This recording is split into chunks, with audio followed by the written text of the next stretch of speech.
No doubt. Dave Meltzer, I don't know why this is in Sickos, I guess just because. So here, I'll rip a quick flute. Here's a Dave Meltzer dumb moment of the week, dude. Let's go. So Dave Neckbeard says, Dave Meltzer trying to school Bill Apter. How cute. Ricochet is main eventing the Tokyo Dome.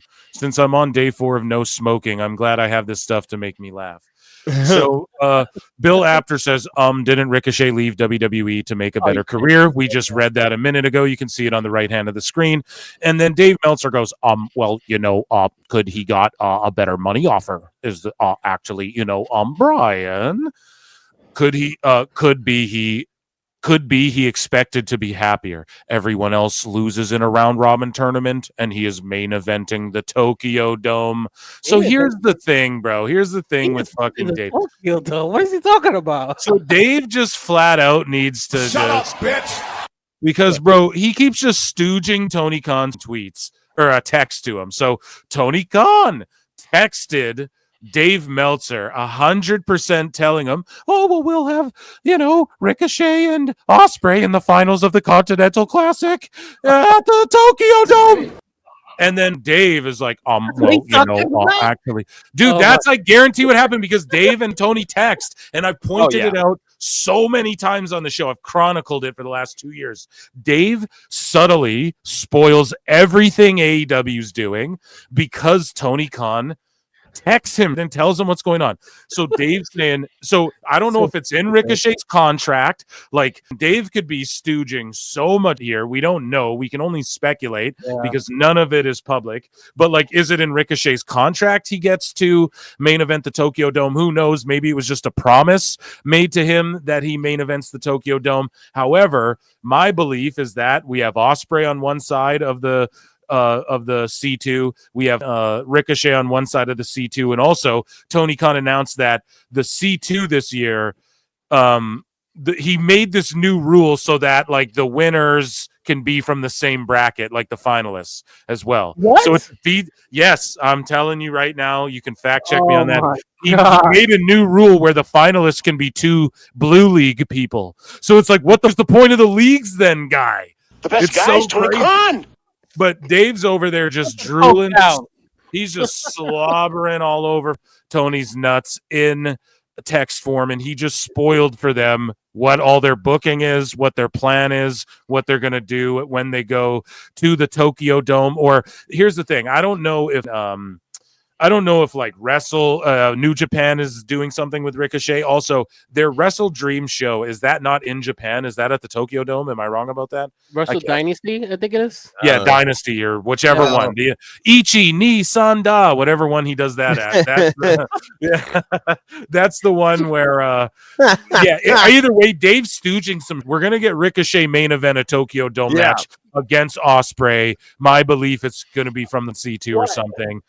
He just stooged it. Thing that we just saw recently in AEW and seen years ago on YouTube. Like, come on, man! It's just so exactly, and that's the thing too. Apparently, Tony Khan and Dave said this too, that he wants to have Kenny and Okada throw down again. It's like, no, they already had those brilliant matches. Why let them have a version of what we saw 10 years ago? No one wants to see 4 times. Like, come on, he wants to have it on his TV. It's because Tony just wants to recreate he wants to do ECW. He saw ECW do. He wants to do old 10-year-old WWE. He wants to do New Japan that he grew up a fan of. He just wants to do the already seen. He's not creative, so he should just step back from creative. It's what everyone's saying. He's not very good at business, period. All of his Jacksonville, Jaguars, Fulham, they all suck. AEW sucks. Yeah. And they're bad at business, period. He's failed upwards. His dad invented the bumper. A lot of privilege comes when you invent the bumper for the modern vehicle. You get a lot of things handed to you. It's easy. Here's the other thing too. I think it was more when he took over the booking than when Cody left. Tony Khan took over the booking is really when they went to shit. This man's a billionaire, right? And I'm a college counselor, so I know a lot about colleges, right? Yeah. And and don't get me wrong, this is a great school. It really is a great school. But when you look where Tony Khan actually went, it's like, damn, Daddy couldn't buy you into the Ivy League. You know what I'm saying? Or were you that dumb that your dad's money cannot buy you into the Ivy League? Yeah. No, for real, bro. He's just like, no, I'm a regular guy. I like hot dogs and ECW. I really liked when everyone shouted, show your tits at Francine. I was 13 in the crowd at that one. Anyways. So, yeah, Meltzer, I guess that was a quick run in from Dave Meltzer. That was a Dave Meltzer dumb moment of the week.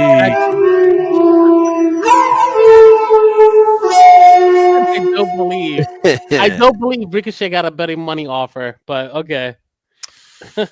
Possibly, man. I mean, I could totally see it. Yeah, so here's Sapp again. He goes off George Capture. Hi, is there a reason you're lying about me? Tagged him on Twitter, using the Fightful account under Devontae Rackley's video to argue with George. Yeah. Remember, too, Sean called me psychotic, obsessive, and weird. Meanwhile, he's using the Fightful official account to talk about me to George under Devontae Rackley's YouTube videos. Shout him out, by the way. And then is like then tweeting at George because he won't respond to him on Twitter because he has a life. He has things he's doing. And this is on Thanksgiving, guys. Yeah, this is on Thanksgiving. He's spending his Thanksgiving doing. Let me ask you a question real quick, because you know we've seen Dave like on Netflix, New York Times, blah blah blah. Has Sappy ever been in that stuff? Because I would think with this behavior right here, using the official Fightful account to try to like attack people because they don't like him, has he ever been on a major news outlet at all, like Dave has been? I don't think he's ever worked for any major publication. Or Jake, you might know. Not that I know of. I don't think he has. At least not many appearances that I've seen. Because like whenever they need a wrestling opinion from like, I don't know, Bill Simmons or like ESPN or whatever, they go to Dave. Nobody goes to Sean. He's so stupid. Like if he's the dumbest motherfucker. He really is. If he wouldn't be so goddamn sensitive, he would be on a such bigger platform than Dave. Yeah, New York Times, especially with how David buried himself, things like that. Like he's such an idiot. Like these people see his tweets and see how he conduct himself, and they don't want to put that. Go look at his replies, because his replies are even worse. His replies are insane. The man's insane. People are just like, who gives it anymore? They're just like, whatever. What are you going to do? Who cares, George? Don't even go fight these battles, George. I love you, bud. The top mod of the top pod. But yeah, you don't even need to be out here arguing with these. I don't argue with them. They got me blocked. Nope. They want to argue? Come on my show. Let's argue. You call me every name you want. Let's do it. Moving along. Let's talk, because that is just, I did it. Go watch the burial of Fightful. I covered it. I'm sick of these sickos already.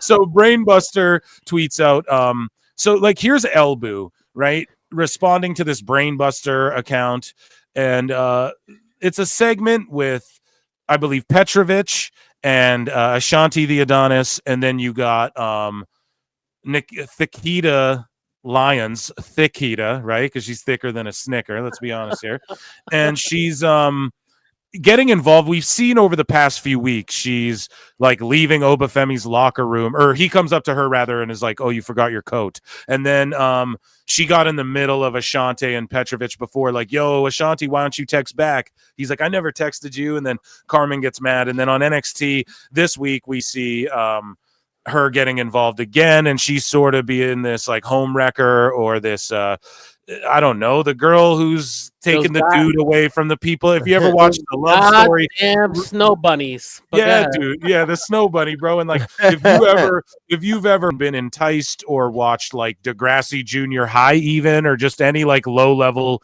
TV show, there's always romance in it. There's always a bit of sexiness in it, and there's always, you know, two girls fighting over a dude or two guys fighting over a girl. Romance is in everything, right? You watch a comedy, an anime, any type of movie, any genre, action movie, there's always some sort of romance in there. So here's the romance of NXT. And these come out here and go, this segment needs to be seen to be believed. It was that crazy. This guy goes, you have to be a smooth-brained, dumb idiot to like this. I'm so goddamn serious. These guys have never talked to women ever in their lives, dude. I don't know how old they are. I don't know. And then Elbu comes in. It's a baffling show. 2 matches that I thought were sincerely very good. And in between, a disorienting array of things that could only be enjoyed by, like, I don't know, subhumans. This seg here being the absolute worst of it. Wait, it's like, dude. All right. Here's the thing. Flat out, it was definitely a weird segment. I have my own, thoughts about interracial, dating and things like that. But people do what they do. That's what it is. I do see why they did it because it's a CW. Like, let's think about the shows that have been historically on CW. Yeah. They're trying to like bring people in to watch NXT, even And young with, people like sexiness, baby. Yeah, This it's was like, just let's be Kelly Sue honest, and Dylan I don't like from Brenda. Not anyone else. Nakia is not really my type, but like, let's face the facts. Like, you put someone like Nakia on network television, people are gonna want to watch. You know, so people are gonna want to know like what's going on with this little drama here with this black man and these two white women. Like, what's going on here? You know what I'm saying? So and Ibu, whatever his name is, Elbu. The thing is this is like, this is what normal people watch. They watch drama, like you talk to any girl, for instance, any normal girl who's not a wrestling fanatic, they're watching reality TV shows, they're watching scripted dramas, they're watching, all these things. So, and those are the things that really get the ratings. So, Shawn Michaels, the mastermind behind NXT, this would have been the part my wife liked. Recognizes that, and they're on prime television because you weren't seeing shit like this on USA Network. No. They're trying to bring in new eyes to watch CW. Yeah, and it just also like sort of man, NXT's the most like progressive, forward thinking in wrestling. Not that everything needs to be progressive. I'm not trying to make a political statement. I'm just saying people talk about that all the time. We want to see women wrestlers. We want to see it's the most diverse cast, and it's all women. Like NXT's women roster cooks the men's roster. You know what I mean? They opened and closed the ECW show, bro, and the fans went nuts for it. That says everything. Yeah, to me, dude, you want to see, like, I've always explained NXT as like it's a college campus drama show with pro wrestling. Like, they're in the cafeteria, they're in the locker room, there's hot girls in the dorms. There's girls who can really fight, there's hot dudes, right? You look down here and look at this Trick and I'm not gay, but I'll say Trick is hot. Like, come on. That's what I mean. Like, obviously, like, don't get it twisted, man. Girls see this dude, and they like this moment here with Lash as well. Like, this went viral as fuck. Why, bro? Because these are two hot people that people want to see kiss, and it's just that simple. And young people are into it, and I don't know how you can not. Elbu literally thinks, and he tweets it out, I could book NXT better than HBK. It's like, you're insane, bro. It's insanity, man. Dead. Like, come on. Yeah. So I just wrote, if he has to say I actually sincerely enjoyed this, then we know he's not actually being sincere. Only subhumans write like this. Their cope validates everything. And then someone's like, oh, you called a black dude a subhuman. But dude, come on. I didn't see that. He called everyone subhumans. So I was making fun of that. He said that. I'm just using his own words against him. Don't people? He is a subhuman. Yeah. It's like everybody. It's like, calm down, bro. Jesus Christ. Yeah, so Pro Wrestle Times here. I quote tweeted. I made my own sicko segment. This guy, mostly wrestling, says Eric Bischoff booked Chris Benoit to beat Sid for the world title. One day later, he left the company, and WWE got a hot new star full of momentum. Hopefully, this helps you understand why Tony Khan doesn't put people on TV that are more out than in. Here's the thing. I wrote. I saw that. Yeah, that's not what happened. No, I wrote, you're 100% wrong. Eric Bischoff didn't book this. AEW Sickos don't actually know pro wrestling and its history. Just the fake version Meltzer, the hack activist sheet writers, and TK want them to know. And yeah, dude, I had to drop a bomb on them because I think like Kevin Sullivan booked this. No, it's Russo. Russo booked that, and then Russo left, and that's where the Radicals left. That Cycle Sid left? Kevin Sullivan took over. Benoit won the world title from Sid. They put it on him. Yeah, they put it on him to try and like keep him happy, but he was already leaving WCW regardless. And the Radicals left. And so he left four of them. as world champ.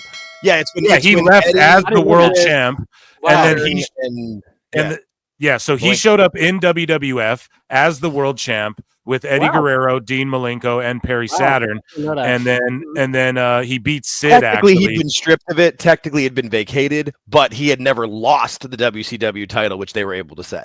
Right, and so he went to WWF as that. But it was because Russo left and Sullivan took over, not because Bischoff was already gone. Bischoff had been gone. So earlier in the show, much like the guys who don't know what the fuck a pile driver is, here's more people who just don't know. Like, and not that like you have to know this, but when people if you're gonna just say this, Eric Bischoff, like, and they use Bischoff as like a crutch, like, oh, look, Bischoff did this, so it's okay that Tony does it. No, Bischoff openly admits he up a bunch, and so you should listen to what he's saying because he took L's. So he's trying to tell people how not to take the L's that he took, but instead they're like, well, you did this, so why are you telling Tony not to do this? Because he took the L there, and he doesn't want him to take the L. Why don't people understand this? People who really care will tell you the truth. People who don't care about you will just pat you on the back, tell you everything's fine, and you know what I mean? Because they don't give a shit. We actually care, bro, so we keep it real. The other thing is too, like, one of the things AEW Freakazoids will talk a lot about is this continuation of stories from other promotions and whatnot. So why are they advocating for something like this, right? Doesn't Tony care about, people carrying their names and stories from other promotions? Because let's be honest, that's what a lot of what Tony does. A lot of it is not original. It comes from other places. So why is that okay that he could do it but WWE can't do it? Good for me, not for thee. It's good for me, not for thee. I've said it since PWT episode 1, dude. It's always cherry picking for them, and it's just good for me, not for thee mentality, and I picked that up even when I was a diehard AEW fan. I watch everything. You can't. I'm diehard, but if it came to town, I'd go see it. Again, I've been to the TV shows, and so. Ring of Honor too. Like, I'm not going to hate on Ring of Honor, the history it's provided. However, it's a shell of its former self. We got to admit that. Yeah. So JD from NY. So here's WWE WWF Junkie, which someone's got to get him to unblock me. I like him. He blocked me though because I was like, Junkie, you got to delete your account because like after Punk came back, he was like, I will. Yeah, he's like, I will delete my account if Punk comes back. I didn't see that, actually. But he's like, I'm not coming back. And I was like, Junkie, delete it. You talked all that. But I was like, also with him. Like, we're just trolling. I'm just talking. He blocked me. I like the dude. Someone get him to unblock me. Anyways, Junkie is like, I think they didn't enjoy the show. So JD goes, Orange Cassidy duct tape with his hands in his pockets, decided to throw his weak gimmick kicks at Jon Moxley. And you want me to take this guy as a serious threat Saturday at the pay-per-view? Who writes this garbage? I'm embarrassed I just watched it. Hashtag AEW Dynamite. And then Solo Monster's like, that was easily the worst go-home show in the 5 years this company has been doing pay-per-views. Colder than a corpse. Hashtag AEW Dynamite. So, yeah, they're on the same wavelength now all of a sudden. Crazy. They work together. So, yeah. They work for HOG together. So, they obviously are talking to each other about, like, what do we talk about? Stay on the same page. Things like that. Yeah. So English Vato says real one going for the glug 3000 on old Uncle Tony. Wow. Instead of getting dessert today, I guess. Follow. And so on Thanksgiving, real one goes very, very thankful for Tony Khan and keeping me as a wrestling fan by creating AEW. I can't thank this man enough. Meanwhile, this dude is just legit a big time WWE fan. Yeah. Yeah, he could change his name to drop the WWE part of it if he wanted to.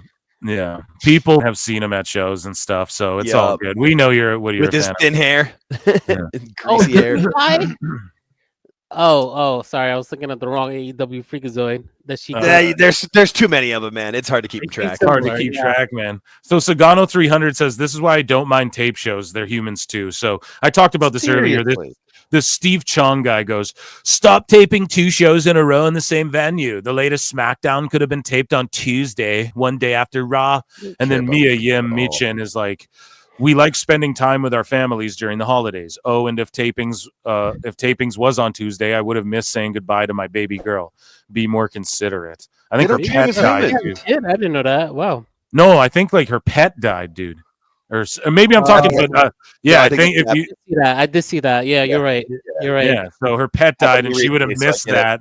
She would have missed that if they were taping SmackDown on a Tuesday for the fickle, selfish Mark. Speaking of fickle, selfish Marks, the real one says, it's funny to me that everyone is saying Tony Khan is like Vince McMahon. But when we were telling y'all Vince sucked for years, y'all were still defending him up until Triple H took over. Hilarious. So again, this is just rage bait. Like no one defended Vince when WWE was. We all took him to task. Some people did, but they were probably more trolling. But like overall, everyone is like Vince, I think, overall, right? I'm pretty sure like most sensible people are on the same page. And I think that him being away from WWE has to do with it being so hot again. It's one aspect. There's many reasons why it's so hot right now, but I think one aspect is like, oh, Vince is gone. There's like actually people doing this properly or whatever, like more modern, like old man's touches off it. What say you, counselor? These people legitimately think that we be dick riding Vince, still defend him to his day, things like that. I definitely had people tell me like, oh, what about his? Okay, so I'm like, go look at my tweets. I've been talked about that. Let's move on to whatever is going on here. Yes, I hope he gets his day in court. If all this stuff is true, lock him up. I hope he loses a lot of money. That's it. What else more do I need to say? I don't need to jump on and about that. Oh, come on, pal. You don't want me to lose more money, do you? Funny, but he's a character. It's very obvious that him and AR Gold are just trying to make their lunch money. They don't legitimately believe these things. No, they don't. No. They have not gone to Blue Sky. Exactly, because they can't monetize it over there. For real, man. The most toxic people all ran to Blue Sky and are like, oh, aren't we less toxic than everyone? It's like, no, you're just all smelling each other's farts over there now. It's so since when has Tony been known as king? So Tony tweets out, there are great Black Friday deals today on Stream on Max. Oh my in 2025, AEW is still on TBS and TNT. Plus, you can watch live on Max too every Wednesday and Saturday. It's great. Don't miss C2 tomorrow on Saturday. AEW Collision at a special early start time, 4 p.m. Blah, blah, blah. Tomorrow on TNT. And then real one goes, love you, King. Love you, King. Oh, my God. Oh, my God. My God. That cringed all the way up my spine. I am full. I am fully cringed. Because I do think I want to subscribe to Max. And then this account at AEW is good goes, let's go. Can't wait, King. They might as well call him Daddy. Seriously. It's so weird because he's not going to give you money. It's like they're playing the caricature of like how black women talk to each other online, So it's so weird. It's really weird that they're doing that. It's almost a mockery, I agree, dude. I see a lot of that too.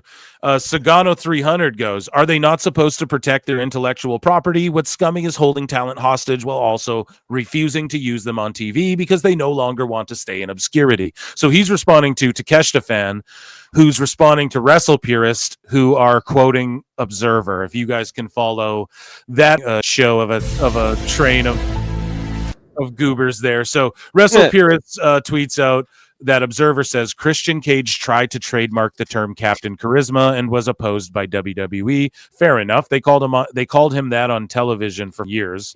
Fair enough. Takeshita fan goes, what a scummy move. Not surprised, unfortunately. And yeah, it's their IP. I defend it even if AEW were to do it. If Hologram were to leave AEW and they're like, you can't be Hologram in WWE, I'd laugh at Tony Khan because he said he wouldn't do that, but I wouldn't blame him for doing that, It's funny though that when the shoe's on the other foot, like they're saying they're scumbags. Meanwhile, it's not scummy to keep Ricky Starks warehoused and pull him off shows and like that, man. These goobers are just ridiculous. Or Phoenix, out of control. And that's the other thing too. It's like, do you legit? I don't really watch scripted shows that much these days. But like, let's say one character, one actor has a character that he's really known for. Let's say House, for instance. I used to watch House a lot. Are you saying that it's fair for the actor of House to leave House and to play that character House in other series? Mm-hmm. You know what I'm saying? Like, No. does that make sense? No, it makes no fucking sense. Or it's like, I'm signed to the, I don't know, the Cincinnati Bengals. I'm going to go play for the Falcons this year, though. Just in the playoffs. We didn't make the playoffs, so I'm going to go play for them in the playoffs. Or whatever, right? It just makes no sense. Yeah, whether sports or entertainment, because wrestling is sports and entertainment. But anyways, moving along. So the last one we got here, Cultaholic tweets this out. And this is via the Observer, so I guess another Dave dumb moment. Dave says, actually, for real, actually though, if you think except WWE's comp ticket policy was changed as actually TKO has increased increased revenue goals, and because the demand for tickets remains high. So they tweet out basically WWE's comp ticket policy was changed and they've increased revenue goals because the demands for tickets are so high for every show. So I quote tweet and I say, so the exact opposite of AEW, but Dave won't ever acknowledge that part. You know what I mean? And so it gets likes, and I sound like a bitter hater, but I'm just criticizing Dave. Like, Dave, they're buying, he always wants to say WrestleMania 3, the attendance isn't real. Call AEW out for the same thing that people know they're doing. He just goes, everyone does promotions, but it's like, no, bro. You could almost say they're padding the house. There's evidence of that.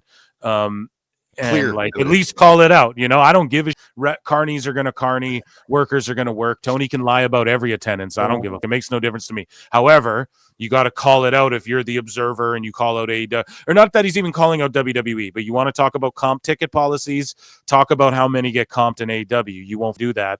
But at least he's saying, hey, there is a high demand, and it's just objectively true. This is another way we can tell you objectively WWE's a better product. Why? Well, because more people enjoy it, and the demand is higher than ever. Bingo. But some sicko goes, cry, AEW's better. I've seen that, Cal, before.